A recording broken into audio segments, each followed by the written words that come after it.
दादा. हा, श्री श्री स्वामी स्वामी समर्थ. समर्थ. आवाजाचा काही प्रॉब्लेम येतोय व्यवस्थित? हा हो दादा, दादा येतोय. येतोय ना? ठीक हा. आहे. चालेल. श्री स्वामी समर्थ.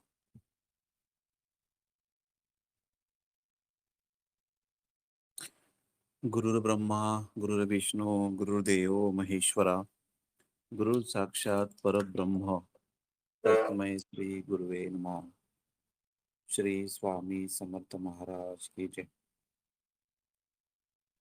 श्री गुरुदेव दत्त.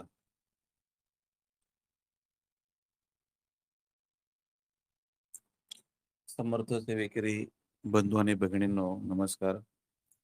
आज बुधवार, स्वामी सेवा मार्गदर्शनाचा दिवस. आपण या माध्यमातून स्वामी सेवेविषयी, आपल्या जीवनातल्या अनंत समस्या, त्यावरती अल्पशा स्वामी सेवा देऊन आपण स्वामींनी पाठवलेले दुःखी कष्टी जीव या माध्यमातून त्यांना ईश्वर अनुभूती, स्वामी भक्ती, स्वामी शक्तीचा परिचय या माध्यमातून स्वामी आपल्याला करून देत असतात. सर्वच कर्ते आणि करविते हे श्री स्वामी महाराज आहेत. ते सर्व आपल्याकडनं करून घेता, हे कार्य त्यांचं आहे. तर ऑनलाईन प्रश्न उत्तर या माध्यमातून घेतले जातात आणि त्याला प्रश्न उत्तरांच्या माध्यमातून असंख्य भाविक यांचे प्रश्न स्वामींनी या दरबारातून सोडवलेले आहेत. अद्भुत लीला या माध्यमातून स्वामींनी इथून केलेले आहेत.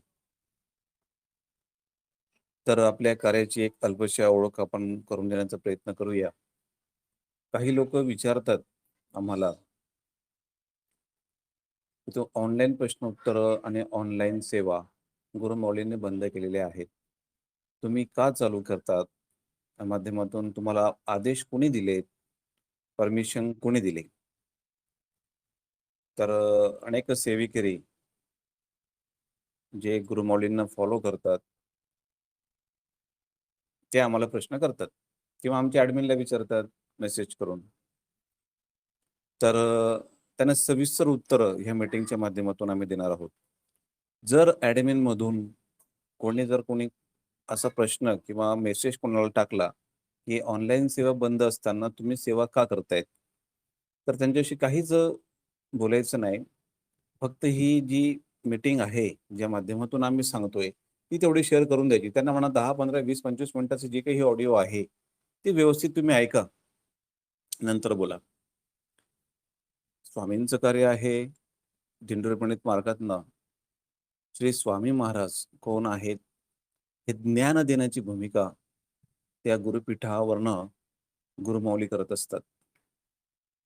खऱ्या अर्थाने अक्कलकोटचे श्री स्वामी महाराज कोण आहेत, त्यांचं कार्य काय आहे, या माध्यमातून गुरुमौलींचं हे कार्य चाललंय.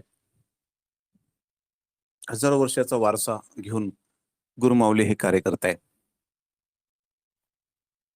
पिटले महाराज सुद्धा म्हणत होते, प्रश्नोत्तर ही एक फार मोठी भूमिका आहे, ती दरबारातच केली पाहिजे, अन्यत्र नाही. मध्यंतरी कोरोनासारखे व्हायरसेस आपल्या भारत देशामध्ये आलेत, जे कधी कोणाला वाटलं नव्हतं त्या क्रिया झाल्यात. सर्व मंदिरं केंद्र बंद झालेत. ज्यांना रोजची सवय होती केंद्रामध्ये आरती करायची, त्या माध्यमातून आरत्या बंद झाल्यात. सर्व विश्व बंद झालं, दरबार बंद झाला. तेवढंच काय, स्वामींचा दरबार तो चालू होता. अनेक लोकांच्या समस्या होत्या, ते म्हणतील कुणाकडे, म्हणून ऑनलाईन प्रश्नोत्तराला माध्यमातून गुरुमौलींनी काही सेवेकऱ्यांना आदेश दिलेत ग्रुप वाईज, की ह्या प्रदेशातून ह्या लोकांना आपण प्रश्नोत्तर करू शकतात. आम्हाला कुठल्याही प्रकारचे आदेश नाहीत, काहीच नाही. जे काही सगळं चाललंय ते आंतरिक चाललंय. बाह्यांतरिक आदेश असतात लोकांना आणि त्यांच्याकडनं किती कार्य होतं हे स्वामींना माहिती आहे. पण जेव्हा आंतरिक आदेश असतात मुळासकट, ते कार्य त्याची तुलना कोणाशी होऊ शकत नाहीत. त्या कोरोनाच्या काळामध्ये जेवढ्या मौलीने नावं डिक्लेअर केले होते 10, 12, 15 लोकांची, त्यांची टोटल जर मारली, आता ती टोटल स्वामींनाच माहिती, त्यांच्याकडे किती लोकांनी प्रश्नोत्तरं केलीत किंवा त्या माध्यमातून किती लोकांना अनुभव आलेत, त्यापेक्षा 10 पट प्रश्नोत्तर या ठिकाणी झालीत. जिकडे 100 झाले असतील तर माझ्याकडे 1000 झाले एकट्याकडे. त्या माध्यमातून स्वामींनी प्रचंड लीला केल्यात, अद्भुत लीला केल्यात. ग्रंथ घरोघरी स्वामी रूपात पोहोचले. हजारो गुरुचरित्र पारायण झाले. शेकडो लोकांना दिव्य अनुभूती आल्यात. ICU मधनं महाराजांनी क्षणार्धात लोकांना बाहेर काढलं. कोरोनासारख्या आजारातून महाराजांनी खूप लीला केल्या या व्हॉट्सअपच्या ऑनलाईनच्या माध्यमातून. त्यावेळेस माझे गुरु कुठल्याच प्रकारचे क्रिएट नव्हते. कोरोनाच्या काळामध्ये ज्यांचे जॉब गेलेत, अगदी तात्काळ सेवेत शेकडो लोकांना जॉब मिळालेत. स्वामींनी साक्षात ऑपरेशन केलेत, साक्षात महाराजांनी दर्शन दिलेत. अनेक हजारो कुटुंब आत्महत्या करण्यात प्रवृत्त असलेले लोक स्वामींनी इकडे पाठवलेत.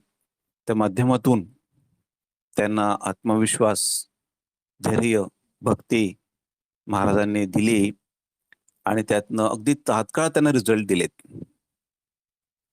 याला आंतरिक आशीर्वाद म्हणतात. कपटपंची नाही, फालतुगिरी बिलकुल नाही, प्रदर्शन प्रसिद्धीचं तर अजिबातच नाही. तर आज तागेत केंद्रांमध्ये ज्या उणिवा आहेत, बरेच लोकांना मार्गदर्शन मिळत नाही, त्या माध्यमातून आमचा प्रयत्न आहे की स्वामी समजून सांगणं आणि या माध्यमातून लोकांच्या अडीअडचणी प्रसंगी त्या सॉल्व्ह झाल्या पाहिजेत. आम्ही प्रत्येक व्यक्ती केंद्राला कनेक्ट करतो.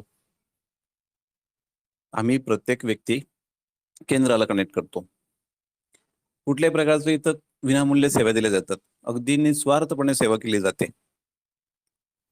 ज्या ठिकाणी केंद्र नाहीत त्या ठिकाणी घरोघरी स्वामींची सेवा आम्ही पोहोचवतोय.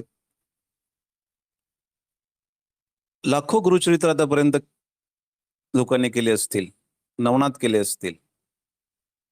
या माध्यमातून आमचे रोजचे 100-125 प्रश्नोत्तर होतात. अनेकांना गुरुचरित्र पारायण केले जातात. ते ग्रंथ जवळच्या केंद्रातनं जर नाही मिळाले तर आमच्या एक ताई आहेत, त्या आम्हाला ते स्टेशनरी पुरवतात दिंडोरी दरबारातल्या. त्यांच्या थ्रू आम्ही कुरिअरने त्या लोकांपर्यंत पोहोचवतो की जिथे ज्या काही उणिवा आहेत त्या उणिवा भरण्याचं काम हे माध्यम करत आहे.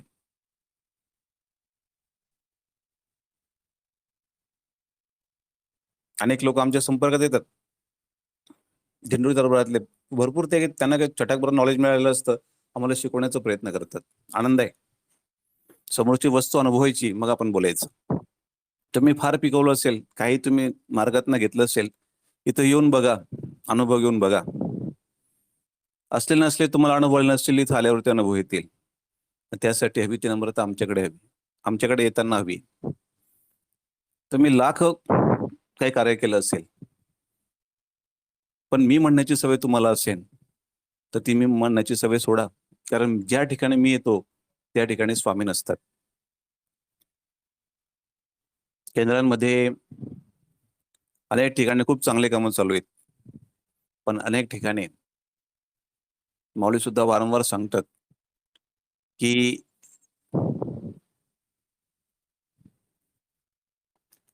मी आणि माझंच ऐक आणि माईक त्यांच्या हातातच असतो. आतापर्यंत आपण किती प्रश्नोत्तर कार्यकर्ते घडवलेत, 18 विभागातून कशी कामं केलीत, जे काही पद ज्यांना दिली गेलीत त्यांनी स्वामींचं कार्य किती केलं.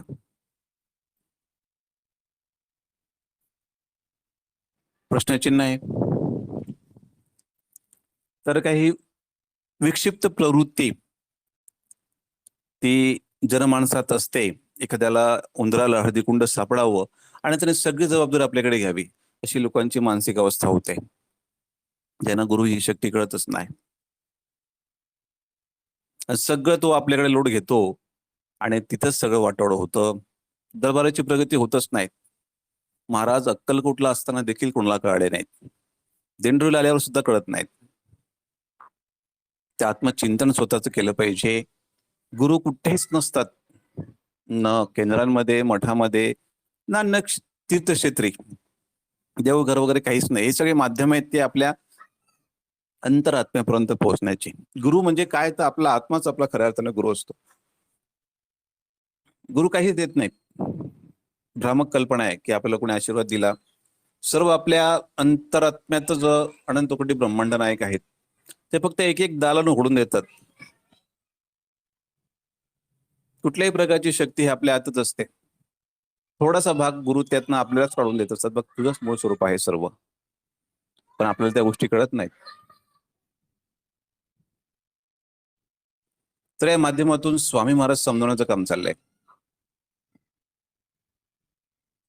चालतं बोलतं तीर्थ या पद्धतीने आम्ही कार्य करतोय. 2 पायाची केंद्र.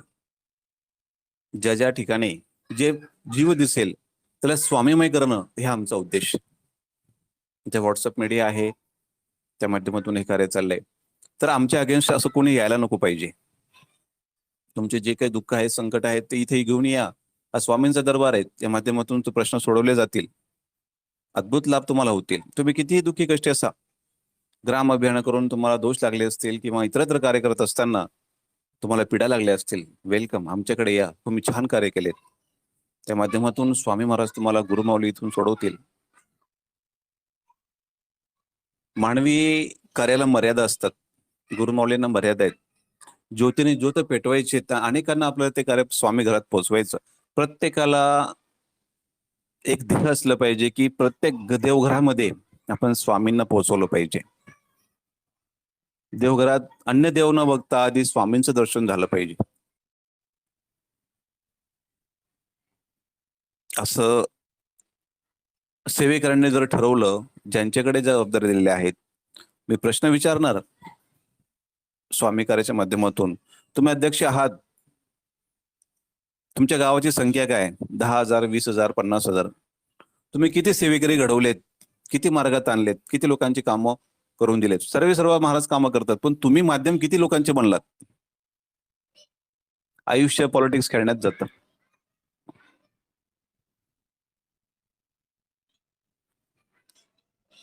ते पॉलिटिक्स म्हणजे करोजन आहे, गंज आहे.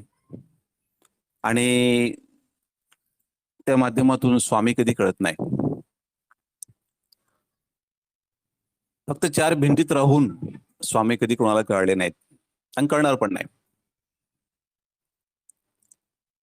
18 विभाग म्हणजे फार काही मोठी गोष्ट नाहीत, त्या किरकोळ गोष्टी आहेत. ते सर्व राष्ट्र कल्याणार्थ आहेत. 18 विभागाचं प्रत्येक कार्य जे आहे तुमच्या राशीत पुण्य पडावं एवढंच आहे. बाकी त्याचा काही उपयोगच नाहीये. ते राष्ट्र कल्याणा फिरतीर्थ आहे. आत्मकल्याणाचा विषय कुठे आहे? प्रश्न आहे. ते या माध्यमातून साध्य करण्याचा प्रयत्न आहे. आमच्याकडे आल्यावरती प्रत्येक व्यक्ती ट्रीट झाला पाहिजे. आंतरिक त्याची घडण झाली पाहिजे. सर्वस्वी मी, अहंकार ही वृत्ती ठेवून कामं व्हायला नाही पाहिजेत. जी भूमिका बाळप्पाची होती, स्वामी स्वतःची होती, त्या माध्यमातून आपण कार्य केलं पाहिजे. बाळप्पा कोण समजून सांगेल आपल्याला? एक तरी पात्र दिसतं का बाळप्पाचं? मोरे दादा ज्यावेळेस केंद्र स्थापना करत होती त्यावेळेस त्यांना ती परिस्थिती बघून फार वाईट वाटत होतं. स्वामींना प्रार्थना करत होते की महाराज, तुम्हाला आणणं सोपं आहे, पण तुमची सेवा करणं किती कठीण आहे. हे जनमानसात हे सगळं जमेल का? आज दरबार स्थापन करायला काहीच वेळ लागत नाही, 0 मिनिटात सगळं होत आहे. पण स्वामींचा सांभाळ करणं किती कठीण गोष्ट आहे. त्याचसारखे जर स्वार्थी, लोभी प्रवृत्तीची जर लोक आली, ते स्वामींना कसं समजावून सांगतील? स्वामी कसं थांबतील या ठिकाणी? त्यावेळेस महाराजांचे उत्तर फार मार्मिक होते. तर ते म्हटले, अरे मी त्यातून एखादा बाळप्पाला शोधण्याचा प्रयत्न करेल, आणि त्यात जर मला बाळप्पा भेटला, एक तरी बाळप्पा भेटला, तर हजारो लोकांचा समूह मी सांभाळेन. बघा, एक जर निस्वार्थी मिळाला तर हजारो लोकांचे समूह होते केंद्रामध्ये महाराज सांभाळणार आहेत, फक्त एका बाळाकडे बघून. बाकी सगळे जे किडेमकोडे प्रवृत्ती आहेत ना, सगळ्या विक्षिप्त, अध्यात्माचं न समजणारे लोक, अहंकारी, गर्विष्ठ, केंद्रात भांडण करणारे, मन दुखवणारे, स्वामींचं कार्य प्रगतीला न येऊ देणारे, त्यात आडवे येणारे, अशा प्रवृत्त्या महाराज एक बाळपामुळे सांभाळत असतात. मग त्या बाळपांची संख्या वाढावी, हाच आमचा हेतू. त्या माध्यमातून आम्ही कार्य करतोय. कुठल्याही प्रकारची पद काहीच नको, पण ज्या व्यक्तींना केंद्र माहित नाही पण त्यांना एवढं ट्रीट करायचं की केंद्रातल्या प्रत्येक व्यक्तीला तो सगळ्या गोष्टी शिकवेन, हे नाही, असं असतं. अध्यात्म याला म्हणतात. जर आमच्या संपर्कात आले 1000 केंद्र, 1000 आत्या करा तुम्ही केंद्रात जाऊन, रोज केंद्र टिपा, 1000 सांगतो मी, आणि 10च मीटिंग आमची अटेंड करा, एवढं परिवर्तन तुम्हाला प्रचंड या पद्धतीने मिळेल. कितीही गुरुचरित्र पारायण करा, फक्त आमची एक मीटिंग ऐका, 3 गुरुचरित्र, एक सुलभ भागवत ग्रंथ पारायण करण्याचं फळ मिळेल. आणि त्या माध्यमातून इथून आशीर्वाद देत असतात महाराज. आज जेवढे काही आता या ठिकाणी उपस्थित असलेले लोक आहेत, स्वामींनी पाठवले, साधारणतः 500 लोकांच्या वर संख्या झालेली आहे. 500 किती आहेत? 5 दिसते. 507 आहे हा दादा. हा, तर ह्या माध्यमातून प्रत्येक घरात स्वामींचे आशीर्वाद येत आहेत. स्वामी फेरफटका मारत आहेत.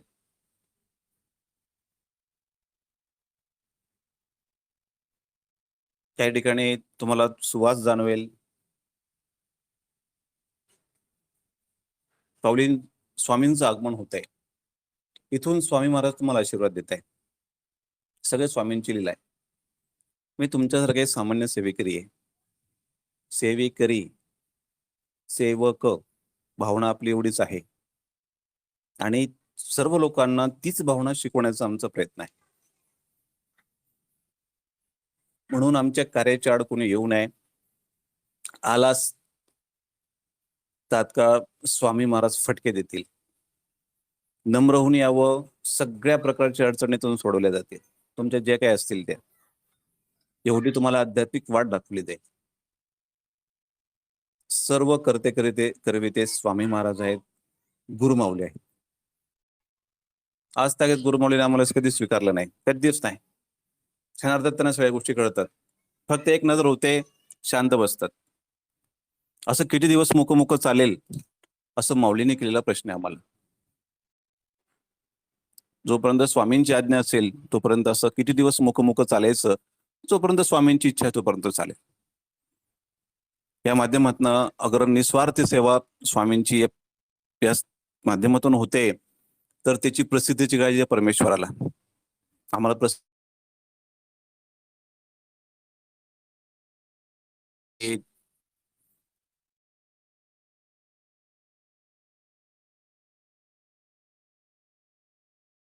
जातील, पण मांजर आडवी गेली, आम्हाला गरज नाही, बिलकुल नाही.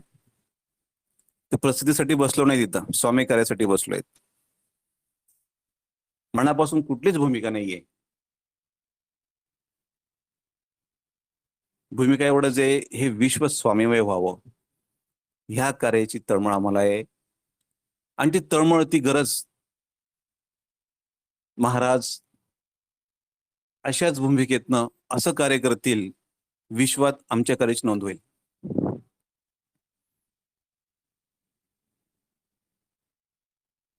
होईलच, का नाही होणार? आलेली वेळ सांगेल, आणि लवकरच ती वेळ स्वामी महाराज घडवून आणतील.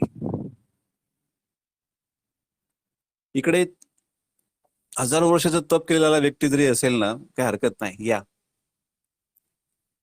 त्या तपाला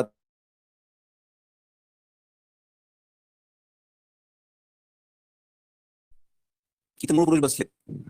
मूळ पुरुष वडाचं झाड दत्त, मूळ श्री स्वामी महाराज, सर्व त्यांच्या आदेशाने इथं होत आहे. आम्ही फक्त पोस्टमॅनची भूमिका घेऊन कामं करतोय. तुमच्याकडे किती मोठी गादी आहे, किती मोठं तप आहे, किती काय असेल, तुम्ही मोठे मोठे महंत असाल, संत असाल, आणखी कुठले जंत असाल, इथे नम्र येऊन स्वामींचा आशीर्वाद घ्यावा. यांच्या पुढे कोणाचंच काही चालत नाही. आम्ही सर्व स्वामींचे लेकर एकाच कुटुंबातले, ही भावना ठेवून कामं केली जातात. कुठल्याही प्रकारची विक्षिप्त भूमिका आमच्याबद्दल ठेवू नये, आणि ठेवलीच तर तुम्ही स्वामी. आम्ही नम्र आहेत. आतापर्यंत आम्ही खूप सोसलं, यापुढे आम्ही अनेक लोकांना, येडेवाकडे लोक येणार आहेत, त्यांना सोसणार आहोतच. पण तुम्ही जर आलात, धन्यवाद, इथून भरपूर काही शिकून जाणार. पण 2 पावलं आधी मागे या. तुमच्याजवळ असलेलं जे काही आहे जरा तुमच्याजवळ असू द्या. आमच्याकडनं इथून घ्या काहीतरी नवीन, आणि आयुष्यात वापर करा त्याचा, तुमचं आयुष्य बदलून जाईल. तर या माध्यमातून गुरुशक्ती काम करत असते. ती विशाल आहे, प्रचंड आहे, अवर्णनीय आहे. आपल्या खऱ्या अर्थाने जर आपल्याला गुरु समजून घ्यायचे असतील, तुम्ही कितीही तप करा, कितीही जप करा, पण सगळ्यात महत्वाचा भाव जो आहे, अनन्य भावाने शरण जाणं स्वामींना, ही पराकोटीची भूमिका आहे. शबरीने काय केलं? मीरेने काय केलं? अन्यान्य प्रकारातून महाराजांवर ठेवलेली श्रद्धा, ही गोष्ट फार कठीण असते, सर्वांनाच जमेल असं नाही. जो तो आपल्या वैयक्तिक गरजा घेऊन स्वामींकडे आलेला असतो, म्हणजे शारीरिक असो, मानसिक असो, भौतिक असो, अधिभौतिक असो. भक्ती ही करणं थोडी कठीण असते. आणि ही जी पूर्ण ब्रह्मशक्ती श्री स्वामी महाराज आहेत, उच्च कोटीची देवता आहे, ते गुरु स्वरूपात तुम्हाला लाभले आहेत. परीक्षा होणारच. तुम्हाला सहजासहजी संसाराच्या गरजा महाराज पूर्ण करू देणार नाहीत, पण तुमच्या आत्मिक गरजा पूर्ण करतील. तुमच्या अनंत जन्मांचे दोष काढतील. तुमच्या अध्यात्माची वाट सुखकर करतील. एकदा स्वामींकडे आल्यावरती कुणाकडेच जायची गरज पडत नाही. कुणाकडेच नाही, अगदी कुणाकडेही नाही. समोर रामकृष्ण जरी आलेत, तरी त्यांच्यात आपण श्री स्वामी बघितला पाहिजे. विठ्ठल जरी आलेत, अन्य कुठलीही देवता आपल्या पुढे प्रकट होऊन उभी राहिली, तरी आपल्याला त्यात श्री स्वामी महाराजच दिसले पाहिजे. कारण पूर्ण चैतन्य शक्ती, ईश्वर स्वरूप, नाम जर भिन्न असली तर तत्व एकच असतं. विश्वाचा सर्व कारभार श्री स्वामी महाराजांकडे, अख्खं विश्वाचा ताबा त्यांच्याकडे. किती आपण टिपणार तीर्थक्षेत्र, कुठले कुठले दर्शन घेणार हिंदू धर्मामध्ये, समाजामध्ये किती किती तीर्थ आहे आपल्याकडे. सगळा घोळ झालाय. एकाच ठिकाणी बसून काही आपलं चित्त एकत्र करून स्वामींचं नामस्मरण करा, स्वामींच्या सेवा साधना करा. सर्व ग्रामदेवता तुमच्या स्वप्नात येऊन तुम्हाला दर्शन देतील. एवढी ताकद या मार्गाची आहे. अनेक प्रश्नांसाठी आम्ही ग्रामदेवतांचा मान सन्मान करायला सांगतो, अनेक सेवा साधना सांगतो. त्यात 5वा वेद गुरुचरित्र पारायण आहे. अद्भुत सामर्थ्य ग्रंथामध्ये आहे. कुठलाही समस्या तुमच्याकडे विश्वात कुठलाही गुरु नसेल, मार्गदर्शक नसेल, एक स्वामींच्या आज्ञा करून गुरुचरित्र पारायण करा.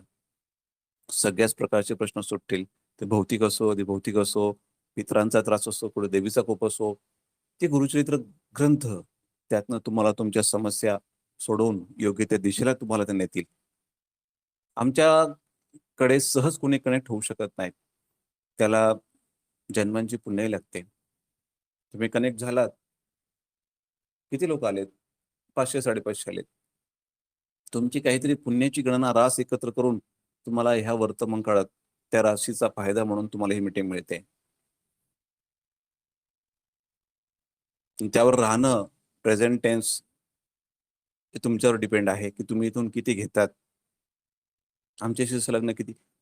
आयुष्याचे 1-2 वर्ष देऊन टाका आम्हाला, अगदी सोनं करून टाका, सोनं तुमच्या आयुष्याचं. देवतांसोबत खेळणार तुम्ही विश्वातल्या, ते तुम्हाला अनुभव द्यायला तरसतील. कधी माझी वेळ येते आणि कधी याला अनुभव देऊ, कधी हा घडेल, असं देवतांना वाटेल. ही सगळी स्वामींची लीला.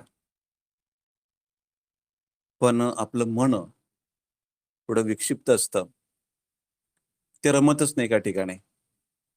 त्याला तात्काळ अनुभव पाहिजे. अगदी जादूसारखं जादूची कांडी फिरवायची आणि चटकन ते त्यातनं आपल्याला अनुभव पाहिजे असतो. कालांतराने अनुभव तसाही मिळेल तुम्हाला. तेवढी प्रकरनिष्ठ असली पाहिजे. इथं कुठलाही प्रश्न सोडून मिळेल. कुठलाही.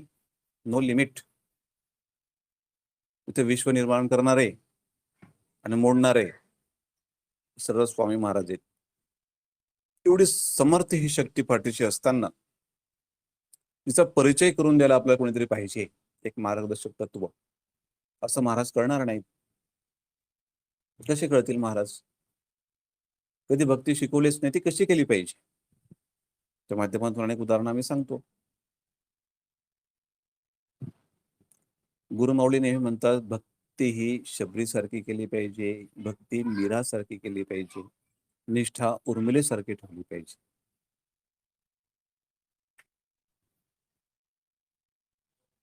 शबरी काय काम करत होते? भिल्ली नव्हती जातीची. गुरुने तिला स्वीकारलं नव्हतं. पण ज्या ठिकाणी गुरु त्रिकाल संध्या करायला जात होते, रस्त्यावरची जी काठी असायची, गुरु आता ह्या मार्गाने जातील त्रिकाल संध्या करायला, ती रस्त्यातली काठी झाडायची बस. असं 1, 2, 3 नाही, कित्येक वर्ष तिने केलं. गुरुंना कळत नव्हतं का? सगळं कळत होतं. एक दिवस गुरु तिच्याकडे स्वतःहून आलेत, तिची सेवा पाहून, आणि म्हटले, तू गुरूंची सेवा एवढी प्रामाणिकपणे केलीस, तुला एक दिवस राम तुला भेटायला येईल. तिला रामनाम दिलं. तिला खूप आनंद झाला. आणि रामनाम गुरूंनी दिल्यानंतर प्रत्यक्ष प्रभू रामचंद्र तिला भेटायला आले. आल्यावरती सर्वांना माहिती आहे, तिला एवढा परमानंद झाला. आपल्या प्रभूंना आंबट बोर मिळाली नाही पाहिजेत म्हणून ते एक एक बोर चाटून त्या प्रभूंच्या मुखात देत होते. आणि ते प्रभू रामचंद्र अगदी मायेने ते बोरं खात होते. पौष्टिक बोरं तोंडातले त्या शबरी भिल्लीन जातीने. अशी ही वेडी माया असते, त्याला भक्ती म्हणतात. असं लीन झालं पाहिजे परमेश्वरामध्ये. तिने खूप वाट बघितली त्यासाठी परमेश्वराची. तो कधीच कोणाला मिळत नाही, भेटत नाही. योगाने अजिबात दुर्लभ असतो. तो आत्मिक भेटतो, पण भक्तासाठी त्याला सगळं सोडून यावं लागतं. जशी आपली स्वामी माऊली आहे, ती क्षणार्धात धावते. क्षणाचाही विलंब न करता ती तात्काळ भेट देते भक्तांना. लाखो अनुभव आपल्याकडे आहेत.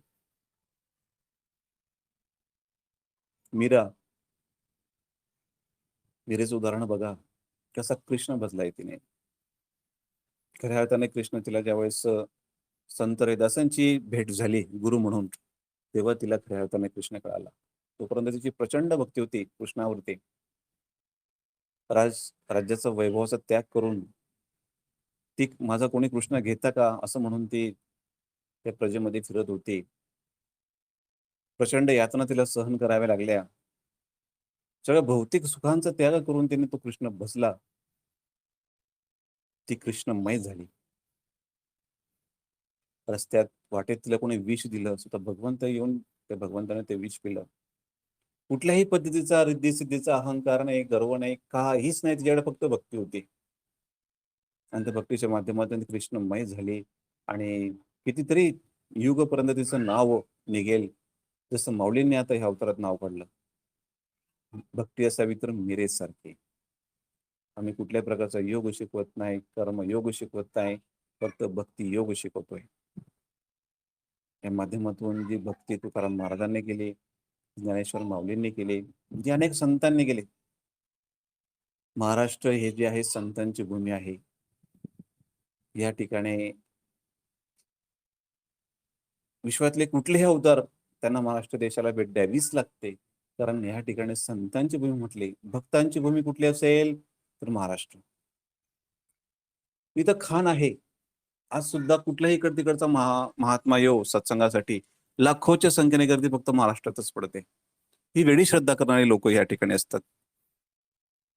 प्रत्येक जाती उपजातीतनं संत या ठिकाणी निर्माण झालेत. सोनारामधून नरहरी सोनार झालेत, माळी समाजातून सावतामाळी झालेत, शिंपी समाजातून नामदेव महाराज झालेत. चांभार समाजातून रैदास संत रोहिदास झालेले आहेत. असा कुठलाच समाज उरला नाही त्या समाजातून महान विभूत्या झाल्या नाहीत, फक्त भक्ती करणाऱ्या झाल्यात. म्हणून स्वामी सगळं फिरून महाराजांना महाराष्ट्रातच यावं लागलं आणि महाराष्ट्रात प्रज्ञापुरी म्हणजे अक्कलकोट या ठिकाणी स्वामींना यावं लागलं. त्या पूर्ण परमेश्वराला देखील महाराष्ट्र सोडता आला नाही आणि शेवटचं त्याने सांगितलं की अक्कलकोट नंतर सगळं माझं कार्य इथूनच होईल, महाराष्ट्र देशातूनच होईल. अशी ही वेड्यांची भूमी, संतांची भूमी, महाराष्ट्राची भूमी. भक्ती शिकवायची नाही आम्हाला महाराष्ट्राच्या लोकांना, असे थोडे श्रेष्ठ लोक या ठिकाणी असतात. त्या माध्यमातून हा आपला दिंडोरी दरबार, मोरेदादा गुरुमाऊली, हे महान विभूती, हे स्वामींनी निर्माण केलेल्या विभूती आहेत. महाराजांनी खूप कष्ट घेतले या विभूती निर्माण होण्यासाठी. नियतीशी महाराज झगडलेत, त्यातून ही संत प्रणाली निर्माण झाली आणि हे कार्य चालू झाले. हे अद्भुत आहे, प्रचंड आहे. संतांचा सहवास मिळणं परमभाग्याची गोष्ट असते. दर्शन होणं कोटी कोटी तीर्थ समान असतं. नुसतं स्मरण करताच गुरूंचं आपले डोळे पाणावले पाहिजेत, अशी ही गुरुमाऊली आहे. ती खूप प्रेमळ आहे, सोज्वळ आहे, करुणामय आहे. त्या गुरुमाऊलींना ओळखण्यासाठी भयंकर दर्शन महत्वाचं आहे का, आंतरिक सुद्धा स्वरूपात आपण गुरुमाऊली बजू शकतो आणि कोटी कोटी वंदन त्या गुरुमाऊलींना आपण करू शकतो. ते अद्भुत लीला त्या गुरुमाऊलींची आहे, त्या पद्धतीने त्यांचं कार्य चालू आहे आणि इथून आंतरिक आशीर्वादातनं कार्य चालू आहे. आमची जी आहे ना प्रणाली, जसं ऑनलाईन आम्ही प्रश्नोत्तर करतो तसं इथं कोणीही करू नये, कारण माऊलींची ऑर्डर नाही. माऊलींनी ऑनलाईन कशासाठी सांगितलं होतं की कोरोनाच्या काळामध्ये काही लोक फक्त ऑनलाईनच बिझनेस चालू केला होता प्रश्नोत्तरांचा. केंद्रांमध्ये सेवेला येत नव्हते किंवा ग्रुपवरनं माहिती चालू होत्या, एकत्रित येऊन सामूहिक सेवा होत नव्हत्या. म्हणून माऊलींनी तो आदेश दिला होता केंद्रांच्या प्रतिनिधी लोकांना की ऑनलाईन प्रश्नोत्तर बंद करा, ऑनलाईन सेवा बंद करा, केंद्रात प्रेझेंट राहता, केंद्रात सेवा करा. पण आमचं माध्यम, आम्ही केंद्रातून नाहीत कुठल्याच, आम्ही घरात बसून स्वामींनी हे नियोजन केलंय की ऑनलाईन सेवेच्या माध्यमातून, मी मगाशीच बोललो की ज्यांच्याकडे केंद्र नाहीत, ज्यांच्यापासून केंद्र दूर आहेत, ज्यांना केंद्र माहीत नाही, व्हॉट्सअपच्या माध्यमातून जे लोक आमच्याकडे येतात ते केंद्राशी टच व्हायला पाहिजेत. ज्यांच्याकडे केंद्र नाही त्यांना स्वामींवर समजून सांगितले पाहिजेत. म्हणून हे माध्यम आंतरिक आशीर्वादाने चालू आहे. त्याला कुठल्याही प्रकारची आम्ही गुरूंची उल्लंघन केलंय असं भाग नाही. उल्लंघन जर केलं असतं तर इथून स्वामींनी आशीर्वाद दिले नसते आणि त्या माध्यमातून स्वामींची एवढ्या लीला इथून झाल्या नसतात. कारण ज्या ठिकाणी गुरूंची आज्ञा ओलांडली जाते तिथं देव काम करत नाहीत. आणि इथं स्वामी महाराज तर बसून अगदी प्रत्येकाच्या हृदयातनं कामं करतायत, अगदी आनंदाने करतायत. कारण आमची भूमिका स्वच्छ आहे, निस्वार्थ आहे, पराकोटीची निस्वार्थता आहे. कित्येक लोकांनी आम्हाला पैसे देऊ केलेत, सांगितले जनकल्याणाचे फॉर्म भरा. आमच्या माध्यमातून हजारो लोकांनी जनकल्याणाचे फॉर्म भरलेत. आज महिन्यातनं लाखोची कॅश जनकल्याणाला या माध्यमातून पडते. कोण करते? सर्व निमित्त आम्ही आहोत, स्वामी करतायत, गुरुमाऊली करतायत. परत परत ह्या विषयावर येऊ नका आणि आलेच तर ही मीटिंग आमच्या ॲडमिनने सरळ त्यांना सेंड करून मोकळे व्हा.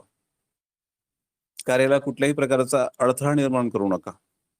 तुम्ही तुमच्या गावांमध्ये, केंद्रांमध्ये हेच कामं केली असते, इथे येऊन करू नका. इथे येऊन कराल तर स्वामींनी भैरव ठेवलेत, उडवतील तुम्हाला. मग तुमचं किती काही तप राहे ना, ते मुळासकट तुम्हाला उपडून फेकून देतील. कारण इथं चुकीला क्षमा नाही, ह्या जन्मात तरी नाही.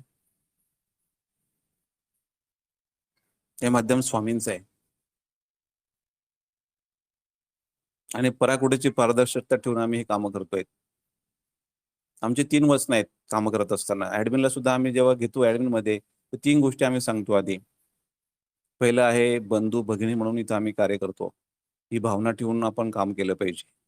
कुठलीही स्त्री ही भगिनी असते, कुठलाही पुरुष बंधू, या माध्यमातून ही भूमिका ठेवूनच आपण कामं केली पाहिजेत.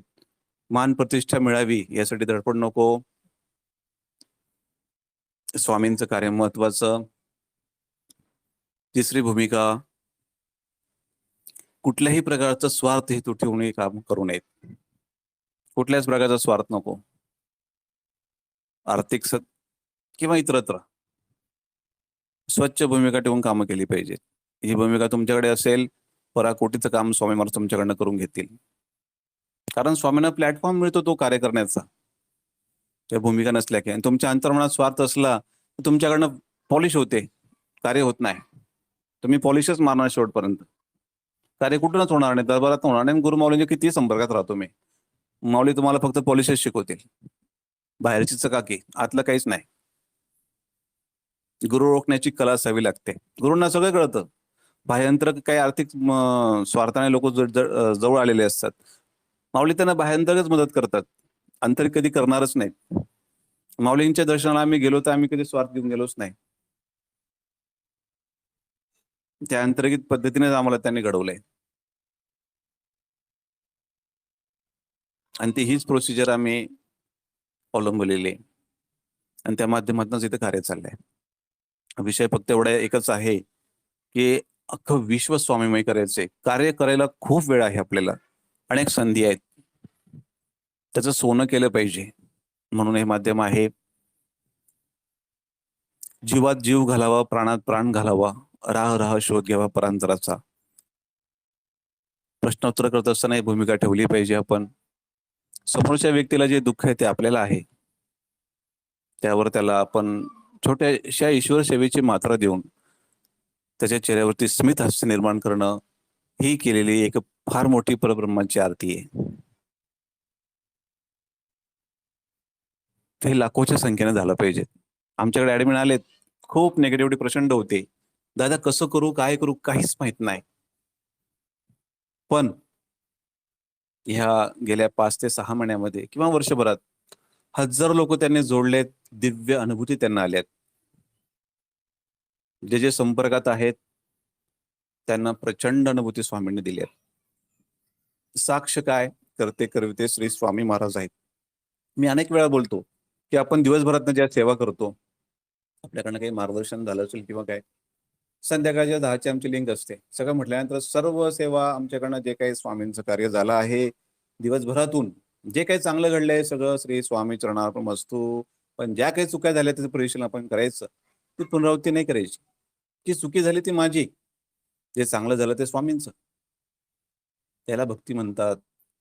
सगळं श्रेय त्या स्वामींना द्या, गुरुमाऊलींना द्या आणि त्या अहंकारापासून मोकळे व्हा. अहंकार कोणाला सुटला नाही. उदाहरण सांगतो मी, अहंकार फार कठीण आहे. ज्ञानासोबत तो फ्री गिफ्टला मिळतो. जेवढं तुम्हाला ज्ञान मिळतं ना, सोबत गिफ्ट मध्ये अहंकार मिळतो. तसं असतं ना, आपलं काही ठिकाणी स्कीम असते एकावर एक फ्री, तसं ज्ञानासोबत अहंकार फ्री मिळतो. उदाहरण म्हणून सांगतो अर्जुनाचं. अर्जुन हा भगवान कृष्णांचा भक्त. जेव्हा त्या भगवानाची माया अर्जुनाला कळायला लागली, त्याला वाटलं की किती पुरुषोत्तम हा माझ्या सोबत, आणि काय काय लीला केल्या असतील. मित्र म्हणून एकमेकांच्या मांडीवर झोपणं, गप्पा करणं, अनेक रहस्य समजून घेणं. अर्जुनासोबत खूप लीला केल्या भगवंताने. त्याचा अहंकार त्याला आला.